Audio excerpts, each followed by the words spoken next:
গায়ে জল নেই, আখায় আগুন নেই, তবুও ভাত টগবগ করে ফোটে।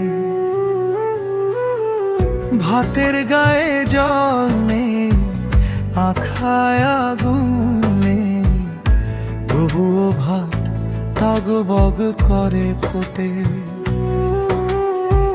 ঠিক তেমনি নিরাশার মাঝে আশার কোনো চিহ্ন যখন থাকে না, তবুও নীরবে জন্ম নেয় একটি আশার বীজ।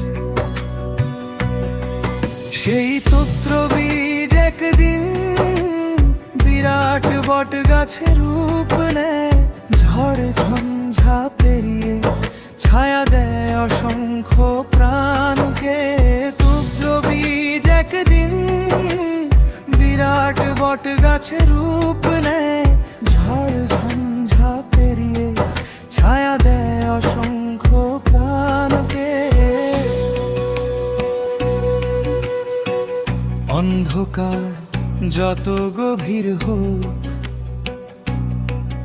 ভোরের সূর্য থেমে থাকে না। ভাঙা স্বপ্নের বুকেও নতুন স্বপ্নের আলো জ্বলে। তাই হেরে যেও না বন্ধু, আজ না হোক কাল ঠিকই হবে। কারণ সৃষ্টিকর্তা যখন আশার বীজ বপন করেন, তখন সময়ের অপেক্ষায় সেটি একদিন মহিরু হয়ে ওঠে। সেই ক্ষুদ্র বীজ বিরাট বট গাছের রূপ নেয়, ঝড় ঝঞ্ঝা পেরিয়ে ছায়া দেয় অসংখ্য প্রাণকে।